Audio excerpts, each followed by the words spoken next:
Welcome back. We're looking at the environmental challenges faced by Bangladesh and how one man is teaching a community there innovative ways to adapt to climate change.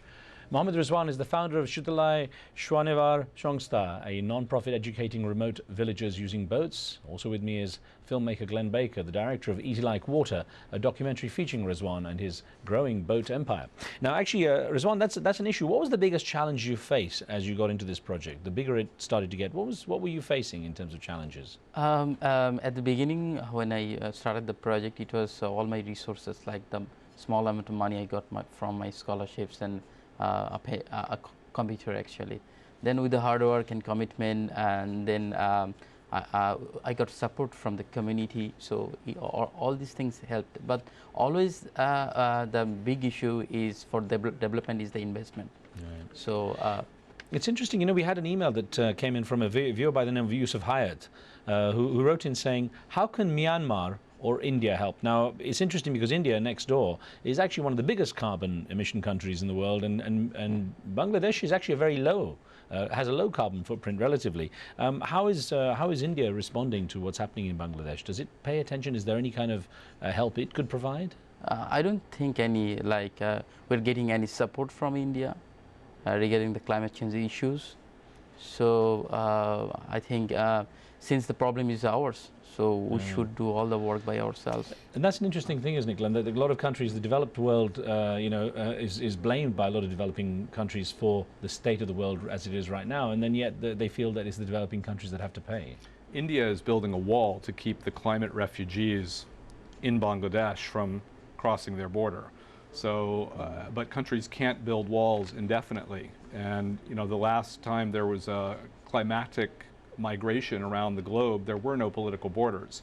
Now we have political borders that keep people from crossing over when they need to survive. The world's going to have to face that. Interesting you raised that, because an email that came from Malaysia, from a viewer by the name of Wafi Arif, says, should neighboring countries be concerned about an exodus of Bangladeshis? They should be concerned about the human rights implications of climate change. But I think the world needs to look at this as a common problem for everyone that humanity faces, not something that we draw lines and borders, because Bangladesh is the canary in the coal mine, but we're all going to get wet in this. But it's interesting, Rizwan, because you're actually dealing with the future generation. You're making sure they're educated, they know what's going on, which actually has a lot of promise for the future. To what degree can your model be replicated for other countries? I mean, could this idea of floating schools and stuff be easily replicated elsewhere from what you can see? Yeah, it can be easily replicated anywhere in the world, where particularly the countries that are being affected by the climate change. And there are different components of the project, like the solar lamps, the solar system, and even the content that can be easily replicable everywhere. Ironically, in the way that Bangladesh is facing flooding and excessive water, some other countries through climate change face drought. And I can see how some aspects of your project, such as the solar lamps and so on, could be transplanted. But if you had a situation with a drought, for example, can you see how your concept could be modified to help a country that's dealing with a lack of water rather than having too much water? I think we need to go through the situation actually that. For the floods, we recently developed a flood warning system, a small device, small device that will warn people that flood water is coming, they have to move. So actually, based on the problems, it is possible to develop solutions, and part of the technology can be transferred. Yeah, of course, yeah. Now, Glenn, actually, it's interesting. Your filmmaking, you like to focus on these kind of issues that make a difference. I'm wondering, here you're tackling a subject that is actually having an impact on people's lives right now. To what extent do you feel that your work has to make a palpable difference? You know, make a difference people can actually feel.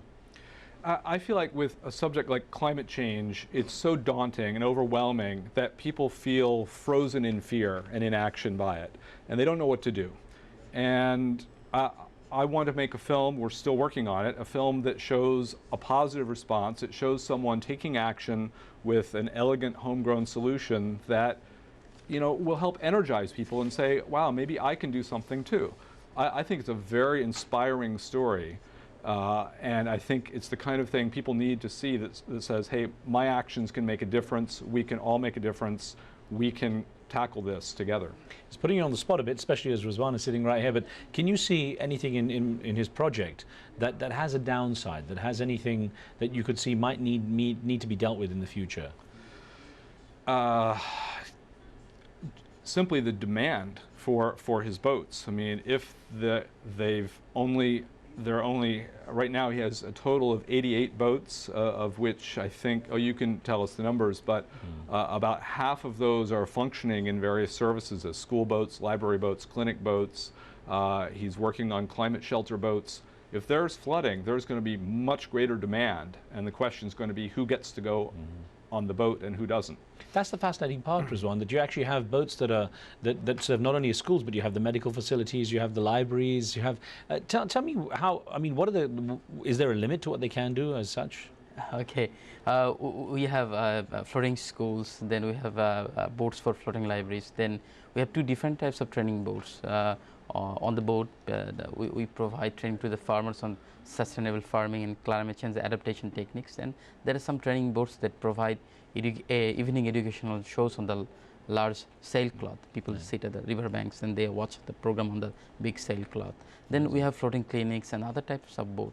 And we also develop two-tier boats that has like in the morning it is arranging schools, in the evening then it provides library service to the community. And in some days it arrange the training programs on the upper deck. So we always trying to develop or upgrade our facilities, and recently we have come up with the idea of making the floating climate shelters that will help people to transfer from flood affected area to safe ground, and also accommodate some of the people. At the same time, we are training people on floating gardens, and also we are trying to introduce the floating structures that will accommodate cattle, poultry. You really are adapting to the fact that water is there. You're not saying, we can't get rid of the water. You're saying we have to work with it. Yeah, because if you look at in the south, the islands are getting smaller. And a lot of people are moving actually. And scientists, the IPCC, and all the scientists, they are saying that not only there will be 20 million climate refugees, but there might be 35 million climate refugees. What is the if you're able to gauge it roughly, what is the average cost of a boat? For our floating schools, it's in Bangladeshi taka like 14 lakhs Bangladeshi taka, close to $20,000 US, and for the bigger boat the cost is bigger, but there is separate costing for the solar system. How many people in the community have you touched so far? How many people have you helped? Have you been through our floating schools we are reaching around 1,500 students. Through our libraries we are reaching more than 15,000 library users, and throughout all of our program we are reaching around 90,000 families along the riverside areas. Clem, what do you see as the next step for Shudalai? Well, to expand its capability, first of all, I mean, what I see them doing is, in addition to providing education and medical services, is opening up the possibilities of imagination. I mean, imagine an area that's completely off the grid, electrical and government otherwise. It's completely dark at night, and a Shudalai boat comes in and projects a show on a sheet at night, and the community comes together. That would never have happened before. And they see a film program, an educational film program about organic farming with some entertainment thrown in, and the community is brought together in a way that I've never seen before. Or their daughters go to school and imagine being doctors or other things. These are possibilities that were never there before. So I see them just increasing this more and more and opening up the imaginations of the Bangladeshi people. And what should the West be doing, Glenn? Well, they should be certainly supporting this project. Is it simply money? I think a lot of it is resources. Of course, they need to be getting it done in Copenhagen. They need to be attending to their own causes. Let's look at the root causes of this, which are the global greenhouse emissions. So they need to rededicate themselves to that. And it's not a notion of them versus us. I mean, as I say, we're all linked together on this, and people are going to have to go somewhere and accommodate this. So we need to get it done together.